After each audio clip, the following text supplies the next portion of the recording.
اما بعد فاعوذ باللہ من الشیطان الرجیم بسم اللہ الرحمن الرحیم الصلاة والسلام علیک یا رسول اللہ وعلی آلک واصحابک یا حبیب اللہ۔ درود پاک پڑھا جا رہا ہے اور ایسی نیک محفل میں درود پڑھتے ہوئے تو بالکل نہیں شرمانا چاہیے۔ یہ ہوائیں، یہ فضائیں، یہ در و دیوار ہم سب کے درود پاک پڑھنے کی گواہ ہو جائیں مل کر۔ الصلاۃ والسلام علیک یا رسول اللہ وعلی آلک واصحابک یا حبیب اللہ۔ الصلاۃ والسلام علیک یا نبی اللہ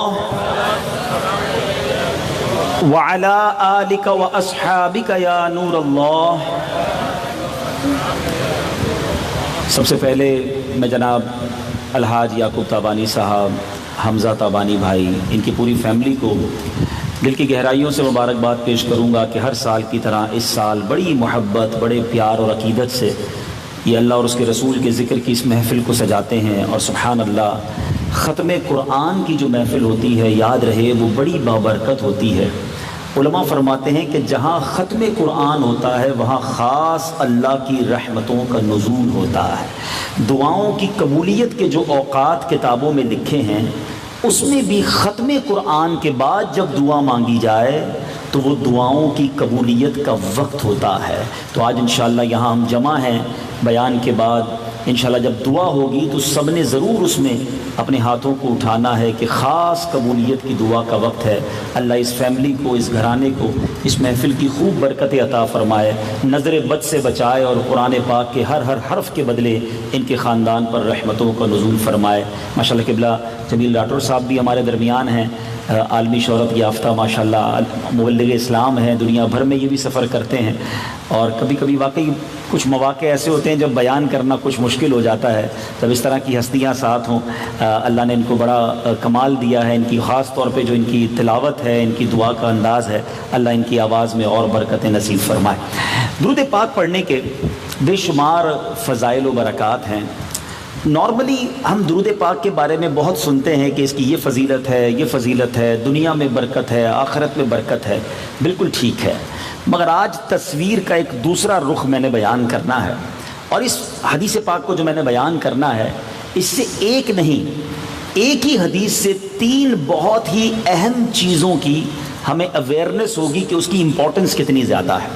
اللہ کے حبیب صلی اللہ علیہ وسلم نے ایک بار اپنے ممبر اقدس پر تشریف فرما ہو رہے تھے، پہلی سیڑھی پر قدم رکھا، نبی پاک نے فرمایا آمین۔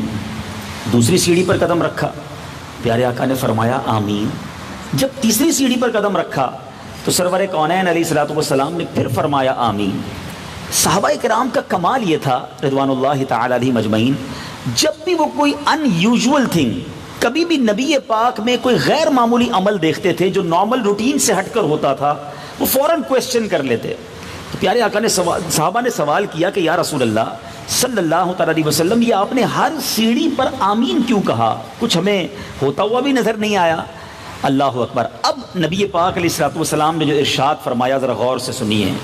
اللہ کے حبیب صلی اللہ تعالی علیہ وسلم نے فرمایا کہ میرے پاس جبریل امین حاضر ہوئے اور انہوں نے یہ دعا کی کہ یا اللہ جو ماہ رمضان کو پالے۔ جب میں نے پہلی سیڑھی پر قدم رکھا تو جبریل امین نے یہ دعا کی کہ یا اللہ عز و جل جو ماہ رمضان کو پالے اور اپنی مغفرت نہ کروا سکے وہ ہلاک و برباد ہو جائے۔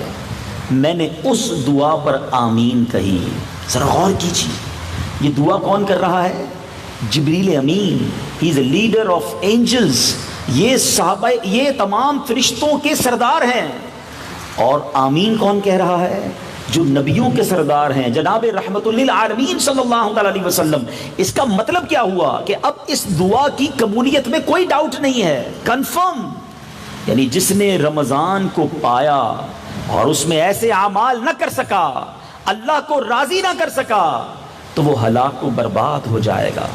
سیکنڈ سٹیپ میں جب نبی پاک علیہ الصلوۃ والسلام نے اپنا مبارک قدم رکھا، فرمایا آمین، کا جبریل امین حاضر ہوئے۔ اب دوسری دعا کی انہوں نے کہ یا اللہ جو اپنے ماں باپ کو پالے، ایک ماں باپ میں سے کسی ایک کو یا دونوں کو، اور ان کی اتنی خدمت نہ کرے کہ وہ خدمت انہیں جنت میں پہنچا دے، اے اللہ وہ بھی ہلاک و برباد ہو جائے، بدبخت ہو جائے۔ نبی پاک نے فرمایا میں نے اس دعا پر آمین کہا ہے۔ تیسرا اسٹیپ، تیسرے جب زینے پر قدم رکھا، جبریل امین نے دعا کی کہ یا اللہ عز و جل وہ شخص برباد ہو جائے، ہلاک ہو جائے جو سرور کائنات صلی اللہ تعالی علیہ وسلم کا نام پاک سنے اور آپ پر درود نہ بھیجے۔ اللہ کے حبیب نے فرمایا کہ میں نے اسی دعا پر آمین کہی ہے۔ میٹھے اسلامی بھائیوں، اگر آج میں صرف اپنا بیان اس ایک حدیث پر کر لوں اور ان 3 پوائنٹس کو ہی ہم کور کر لیں تو بہت کچھ اس میں موجود ہے۔ ذرا غور کیجئے، یہ تینوں چیزیں بڑی ریلیونٹ ہیں۔ آج ہم رمضان میں موجود ہیں، رمضان آلموسٹ ہاف ہم سے چلا گیا ہے۔ ذرا غور کیجئے، کیا ایسے روزے رکھ لیے جیسا رکھنے کا حق تھا؟ کیا ایسی تراویح، عبادت، تلاوت، دعائیں ہو رہی ہیں؟ ورنہ ایسا نہ ہو کہ رمضان تو گزر جائے اور ہم اللہ کو راضی کرنے میں کامیاب نہ ہو سکیں، تو and of the day result کیا ہوگا کہ وہ بندہ ہلاک و برباد ہو جائے گا۔ رمضان کی خدا کے واسطے اہمیت کو سمجھیے۔ میرے آقا مدینے والے مصطفیٰ صلی اللہ تعالی علیہ وسلم فرماتے ہیں اگر میری امت کو معلوم ہوتا کہ رمضان کیا ہے تو وہ تمنا کرتے کہ سارا سال ہی رمضان ہوتا۔ اتنی رحمتیں، اتنی برکتیں، ذرا سوچو نا کیسی زبردست اسکیم اناؤنس ہے۔ اتنے سارے کاروباری لوگ بیٹھے ہیں، ہر کاروبار کا کوئی سیزن آتا ہے۔ ابھی گرمیاں چل رہی ہیں تو ٹھنڈے مشروبات والوں کا سیزن ہے، ایئر کنڈیشن فینز والوں کا سیزن ہوگا۔ جیسے ہی ٹھنڈ آ جائے گی تو جیکٹس، تو بلینکٹ، گرم چیزوں کا سیزن آ جائے گا۔ ہر سیزن کا، ہر بزنس کا کوئی سیزن ہوتا ہے۔ اے مسلمانوں، نیکیاں کمانے کا سیزن ماہ رمضان ہے، جب نفل کا ثواب فرض کے برابر، فرض کا ثواب 70 ٹائمز ملٹیپلائی ہو جاتا ہے۔ بندہ گھر والوں پر خرچ کرے تو اللہ کی راہ میں خرچ کرنے کا ثواب ملتا ہے۔ روزہ دار کی ہر سانس اسے نیکی عطا کر رہی ہے۔ افطار کے وقت روزہ دار کے منہ سے جو بو نکلتی ہے وہ اللہ کے نزدیک مشک کی خوشبو سے بہتر ہے۔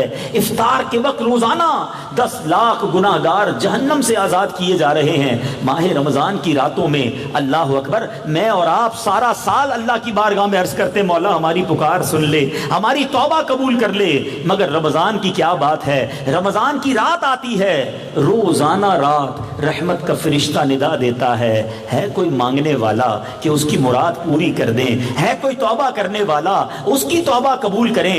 گویا ادھر سے رحمتوں کا، برکتوں کا سلسلہ بڑھ گیا ہے۔ مگر جو رمضان بھی غفلت میں گزارے، جو رمضان بھی عبادت سے دور رہ کے گزارے، جو رمضان میں بھی اللہ کی نافرمانی کرے، اسے ڈر جانا چاہیے۔ ایک آخری بات اس ٹاپک کر کہہ کر اگلی بات کی طرف چلتا ہوں۔ ذرا غور کیجئے، بڑے ینگسٹر بیٹھے ہیں ماشاءاللہ، آج تو ہم بڑے خوش نصیب ہیں کہ اللہ اور اس کے رسول کے ذکر کی اس محفل میں یہ رات گزر رہی ہے، ورنہ نارملی اپنی روٹین کو دیکھیں تو دوست مل کر کیا کہتے ہیں، آج افطار پہ کدھر جانا ہے، آج سحری کا کیا پلان ہے، آج رات کہاں بیٹھنا ہے۔ یعنی ہماری رمضان کو ہم نے گویا ایک فوڈ فیسٹیول بنا دیا ہے، کھانا پینا گھومنا پھرنا، تھوڑے دنوں بعد شاپنگ سینٹر آباد ہو جائیں گے۔ وہ تاک راتیں جو عبادت کی راتیں ہیں، جو اللہ کی بارگاہ میں گر گڑانے کی راتیں ہیں، وہ رات جس میں لیلۃ القدر جس عشرے میں آنی ہے، وہ رات ساری مارکیٹیں اب کھل جائیں گی اور لوگ ساری رات شاپنگ نہیں کرنی، پھر بھی شاپنگ سینٹر میں ساری رات گزارنی ہے۔ اللہ کے بندو، رمضان اس لیے نہیں آیا ہے، یہ التجائیں کرنے، اللہ کی بارگاہ میں آنسو بہانے کا مہینہ ہے، خوب قرآن کی تلاوت کا مہینہ ہے۔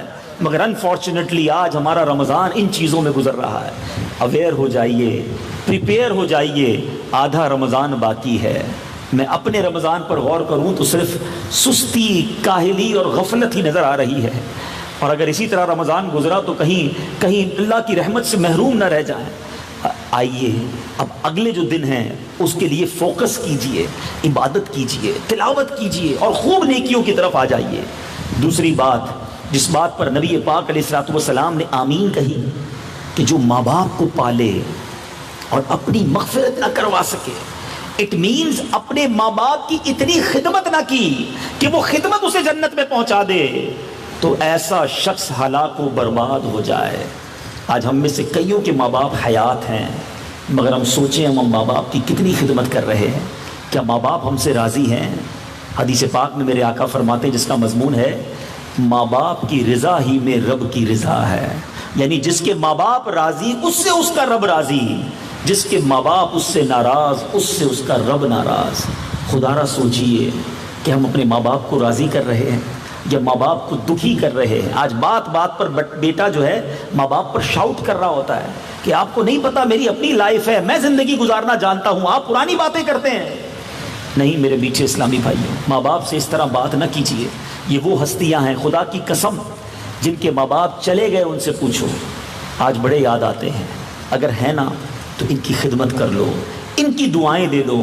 ماں باپ کی خدمت وہ اجر ہے، وہ ثواب ہے کہ بندہ دنیا میں بھی اس کا صلہ اپنی اولاد میں دیکھتا ہے اور آخرت کی نعمتیں بھی لوٹے گا۔ اور جو بدنصیب دنیا میں اپنے ماں باپ کو تنگ کرتا ہے وہ دنیا ہی میں اس کا، جس کو کہتے ہیں نا عذاب، جس سزا دنیا میں دیکھ لیتا ہے، اس کے بچے بھی اس کے نافرمان ہو جاتے ہیں۔ اپنے ماں باپ کی خوب خدمت کیجئے، ان کی دعائیں لیجئے، یہ جنت کا صاحبان ہیں، یہ جنت کا راستہ ہے۔ ذرا غور تو کریں، خدمت تو دور کی بات ہے، اللہ کے حبیب علیہ الصلوۃ والسلام فرماتے ہیں جو بچہ اپنے ماں باپ کو محبت کی نگاہ سے دیکھتا ہے، فقط محبت سے دیکھنے کی بات ہو رہی ہے، خدمت کا عالم کیا ہوگا کہ جو اولاد اپنے ماں باپ کو محبت کی نگاہ سے دیکھے اللہ اسے مقبول حج کا ثواب عطا فرماتا ہے۔ صحابی رسول نے کوسچن کیا، یا رسول اللہ ماں باپ تو گھر میں ہی ہوتے ہیں، 100 بار اگر کوئی دیکھ لے، دن میں 100 بار محبت سے دیکھ لیں، سبحان اللہ۔ نبی پاک فرماتے ہیں اللہ اکبر و اطیب، اللہ بہت بڑا اور پاک ہے، کوئی 100 بار دیکھے اللہ 100 حج کا ثواب عطا فرماتا ہے۔ اتنی بڑی نعمت ہمارے پاس موجود ہے اور ہم جناب، اچھا بعض لوگ دنیا والوں کے لیے بڑے کیئرفل ہوتے ہیں، بڑا خیال رکھتے ہیں لوگوں کا، اپنے ملازمین کا، اپنے دوستوں کا، بہت اچھی بات ہے، بالکل رکھنا چاہیے، مگر سب سے زیادہ خیال رکھنے کا حکم اپنے ماں باپ کا ہے۔ کیا ماں باپ کے لیے وقت ہے ہمارے پاس؟ کیا ماں باپ کی ہم خدمت کر رہے ہیں؟ کہیں ایسا نہ ہو کہ سارا جہان راضی ہو اور ماں باپ ہی ناراض ہوں۔ ماں باپ ناراض ہو گئے تو رب بھی ناراض ہو جائے گا۔ اللہ کرے کہ ہم اس بات کو سمجھ لیں کہ ہمیں ماں باپ کی خدمت کر کر جنت حاصل کرنا یہ ضروری ہے ہمارے لیے، ورنہ کہیں ہلاکت و بربادی مقدر نہ بن جائے۔ تیسری دعا جو میرے آقا نے فرمائی، جو درود پاک کی امپورٹنس کو ظاہر کرتی ہے۔ کچھ لوگ درود پاک کو گرانٹڈ لیتے ہیں، بھائی پڑھ لیا تو ٹھیک ہے، نہیں پڑھا تو کوئی گناہ تو نہیں نا۔ آپ سنیے حدیث کہ جبریل امین کی یہ دعا تھی کہ یا اللہ وہ شخص برباد ہو جائے جس کے سامنے نبی پاک کا نام لیا جائے اور وہ درود پاک نہ پڑھے۔ تو اس کا مطلب کیا ہوا کہ جب جب پیارے آقا مدینے والے مصطفیٰ صلی اللہ تعالی علیہ وسلم کا نام سنیں، نام لیں، درود پاک پڑھیں۔ اب علماء بڑا پیارا فارمولہ دے دیتے ہیں، مثال کے طور پہ ابھی آپ بیان سن رہے ہیں، بار بار نبی پاک علیہ الصلوۃ والسلام کا نام آ رہا ہے، بار بار نعت خوانی میں نام آ رہا تھا، تو بعض اوقات ایسا ہوتا ہے کہ ہر بار ہم درود نہیں پڑھ پاتے۔ تو علماء کہتے ہیں انسان اپنی زندگی میں ایک پرٹیکولر تعداد کو انوالو کر لے، فکس کر لے کہ میں روز مثال کے طور پہ 100 بار درود پاک پڑھوں گا، 200 بار پڑھوں گا، اللہ توفیق دے تو 500 بار، 1000 بار پڑھوں گا۔ تو اس سے کیا ہوگا کہ اگر دن بھر میں نبی پاک علیہ الصلوۃ والسلام پر درود کہیں نام سنا اور پڑھنا بھول گیا تھا، تو اب یہ جو بعد میں درود پاک پڑھے ہیں یہ اس کے آلٹرنیٹو ہو جائیں گے، یہ اس کے قائم مقام ہو جائیں گے۔ تو ان 3 دعاؤں کو یاد رکھیے، اور یہ تینوں دعائیں بڑی ریلیونٹ ہیں رمضان کے مہینے میں کہ رمضان کا ادب کیجئے، اس میں مغفرت حاصل کرنا ہے۔ ماں باپ ہیں، ان کی خوب خدمت کیجئے، ان کے ذریعے مغفرت حاصل کرنا ہے۔ اور تھرڈ ون کیا ہے کہ درود پاک کی کثرت کیجئے، کیونکہ درود نہ پڑھا تو ایسا نہ ہو کہ دنیا اور آخرت کی بربادی ہو جائے۔ آئیے مل کر محبت کے ساتھ با آواز بلند درود پاک پڑھ لیجئے، صلو علی الحبیب صلی اللہ تعالی علی محمد صلی اللہ علیہ وسلم۔ آج جس موضوع پر میں نے آپ سب سے کچھ بات کرنی ہے، میں آپ کو لے کر چلوں گا نبی پاک علیہ الصلوۃ والسلام کے دور کے ایک بڑے ہی ایمان افروز واقعے کی طرف، اور یہ واقعہ ہے اصحاب صفہ میں سے ایک عظیم صحابی کا۔ سب سے پہلے سمجھتے ہیں کہ اصحاب صفہ کون تھے۔ آپ میں سے بہت سارے وہ لوگ ہیں جو بار بار مدینہ شریف جاتے ہیں، اور رمضان کی اس مبارک رات میں ہم دعا کرتے ہیں کہ اللہ ہمیں بار بار حاضری عطا فرمائے۔ جو نہیں جا سکے اللہ انہیں بھی جلد سے جلد مدینہ پاک اور مکہ پاک کی حاضری عطا فرمائے۔ روضہ رسول کے سامنے اصحاب صفہ کا ایک چبوترا ہے، اور میں ایک جس کو کہیں کہ ایک لطیف بات یہ کہہ دوں کہ میرا خیال ہے میری یعقوب بھائی سے شاید پاکستان میں کم ملاقات ہوئی ہے، اور کئی بار اصحاب صفہ کے چبوترے کے پاس ہی ملاقات ہوئی ہے۔ اتفاق ہے کہ ٹائمنگز ایسے ہوتے ہیں کہ ادھر ہی ملاقات ہو جاتی ہے، اللہ کرے یہ ملاقاتیں وہاں جاری رہیں۔ اصحاب صفہ کا چبوترا آپ دیکھتے بھی ہیں، جا کر نفل بھی پڑھتے ہیں، دعا بھی کرتے ہیں، مگر کبھی ان کی ہسٹری معلوم کرنے کی کوشش کی کہ یہ کون تھے صحابہ۔ یاد رہے صحابہ کرام علیہم رضوان کی کوانٹٹی کے بارے میں ایک اگر محتاط اندازہ کیا جائے کتنے صحابہ تھے، تو حجۃ الوداع کے موقع پر جب نبی پاک نے آخری حج میں عرفات میں جو خطبہ دیا تھا، علماء بتاتے ہیں کہ کم و بیش اپروکسیمیٹلی 1,24,000 کے قریب صحابہ کرام تھے۔ ٹھیک ہے، اچھا 1,24,000 صحابہ کرام میں سے سوال یہ ہے کہ جنت البقیع میں کتنے صحابہ ہیں؟ نبی پاک علیہ الصلوۃ والسلام تو مدینے میں تھے نا، تو یہ بڑی امیزنگ معلومات ہے کہ جنت البقیع میں جو مزارات ہیں اس میں اپروکسیمیٹلی کم و بیش 10,000 صحابہ کرام ہیں، تو باقی کہاں ہیں؟ 1,14,000 کم و بیش صحابہ کہاں چلے گئے؟ تو یہ بات سیکھنے کو ملتی ہے کہ ان 1,14,000 کے قریب صحابہ نے مدینے کو چھوڑا، ہجرت کی، کہاں گئے؟ کوئی کدھر چلا گیا، کوئی کدھر چلا گیا، ساری دنیا میں دین اسلام کو پھیلا دیا۔ اے پاکستان میں رہ کر مسلمان پیدا ہونے والوں، یہ ہم پر صحابہ کا احسان ہے۔ صحابہ کا فیضان اولیاء کرام نے حاصل کیا، پھر اولیاء نے یہ سفر شروع کیا۔ کبھی کبھی جاتے ہو نا مزار شریف پر تو ایک بڑی اہم بات دیکھا کرو، کبھی داتا حضور جاتے ہیں، کبھی بابا فرید جاتے ہیں، اللہ موقع دے تو جن جن مزار پر جائیں، بلکہ عبداللہ شاہ غازی رحمۃ اللہ تعالی علیہ کے مزار پر جائیں، تو ایک بات غور سے دیکھیے گا کہ ان کا مزار تو پاکستان میں ہے، کیا یہ پیدا بھی پاکستان میں ہوئے تھے؟ تو 99% آپ کو اولیاء کرام کے مزار کی ہسٹری یہ ملے گی کہ یہ پیدا یہاں نہیں ہوئے تھے، انہوں نے اپنا وطن چھوڑا، ٹریول کیا، اب واپس وطن نہیں جا سکے، جدھر گئے ادھر ہی مزار بن گیا، بس اللہ کے دین کو پھیلاتے پھیلاتے دنیا سے چلے گئے۔ آج دنیا بھر میں اسلام پھیلا ہے، یہ ان صحابہ کرام اور اس کے بعد اولیاء کرام نے یہ کام کیا ہے، اور آج بھی دنیا میں خوش نصیب ہیں وہ لوگ جو اس فریضے کو لے کر ساری دنیا میں ٹریول کرتے ہیں اور اللہ اور اس کے رسول کے دین کو پہنچانے کی کوشش کر رہے ہیں۔ بہرحال تو اب صحابہ کرام کی کیٹیگریز علماء نے بیان کی۔ ٹاپ آف دا لسٹ جو کیٹیگری ہے نا، وہ ہیں خلفائے راشدین۔ صحابہ کرام میں 4 بڑے صحابہ، حضرت ابوبکر صدیق، حضرت عمر فاروق رضی اللہ تعالیٰ عنہ، حضرت عثمان غنی، حضرت مولا علی مشکل کشا کرم اللہ تعالیٰ وجہ الکریم، یہ 4 ٹاپ آف دا لسٹ ہو گئے۔ پھر باقی 6 صحابہ کو ملا کر ایک اور لسٹ بنتی ہے جس کو عشرہ مبشرہ کہتے ہیں۔ یہ وہ 10 صحابہ ہیں جن کو نبی پاک علیہ الصلوۃ والسلام نے اپنی زندگی میں جنت کی بشارت عطا فرما دی۔ ٹھیک ہے، اس کے بعد بدری صحابہ ہیں، ان کا بڑا مقام ہے، بیعت رضوان والے صحابہ ہیں، ان کا بڑا مقام ہے، کربلا میں جو ماشاءاللہ صحابہ کرام گئے ان کا ایک بڑا مقام ہے۔ لیکن اصحاب صفہ کی بھی ایک کیٹیگری تھی۔ یہ کون لوگ تھے؟ صحابہ کرام میں وہ لوگ جن کا گھر نہیں ہوتا تھا، جن کے پاس رہنے کے لیے باقاعدہ کوئی جگہ نہیں ہوتی تھی، جو بڑے غریب صحابہ تھے، بظاہر کوئی بزنس نہیں تھا، کوئی آمدنی کا ذریعہ نہیں تھا، مگر علم دین کا بڑا شوق تھا، جن کے دل میں نبی پاک سے بے انتہا محبت تھی، وہ تھے اصحاب صفہ۔ وہ اصحاب صفہ کرتے کیا تھے؟ there is no house، ان کے پاس گھر ہی نہیں تھا، تو وہ نبی پاک کے گھر کے باہر بیٹھے رہتے، سارا دن بیٹھے رہتے کہ پیارے آقا آئیں گے تو کچھ اسلام کی بات بتائیں گے، کوئی دین کی بات بتائیں گے، کوئی علم دین سکھائیں گے۔ مگر حالت یہ تھی، علماء کہتے ہیں یہ آلموسٹ 400 کے قریب صحابہ بنتے ہیں جن کی تعداد اوپر نیچے ہوتی رہتی تھی، لیکن 70 کے قریب صحابہ وہ ہوتے تھے کہ جن کے پاس پہننے کو پورا کپڑا بھی نہیں ہوتا تھا، یعنی ایک چادر صرف اپنا ستر ڈھانپ لیتے تھے، اوپر چادر نہیں ہوتی تھی، اور بھوک کا عالم یہ ہوتا تھا کہ کئی دن تک کھانے کو کچھ نہیں ملتا تھا۔ روایتوں کا مضمون ہے اصحاب صفہ جب مسجد نبوی میں نماز کے لیے کھڑے ہوتے نا تو اتنی کمزوری ہوتی تھی کہ کئی صحابہ نماز میں ہی گر جاتے تھے، کھڑے بھی نہیں ہو پاتے تھے، اتنی ویکنس ہوتی تھی، کیونکہ وہ ہنگر تھا، بھوک تھی۔ ایسا بھی ہوتا تھا کہ کئی صحابہ بھوک کی وجہ سے بے ہوش ہو جاتے تھے۔ انہی میں ایک عظیم صحابہ حضرت ابو ہریرہ رضی اللہ تعالیٰ عنہ بھی ہیں۔ پہلے تو میں آپ کو یہ بتاؤں کہ اصحاب صفہ میں کتنے بڑے بڑے نام تھے، آپ سنیں گے تو آپ کا ایمان تازہ ہو جائے گا کہ اصحاب صفہ رضوان اللہ تعالیٰ علیہ مجمعین میں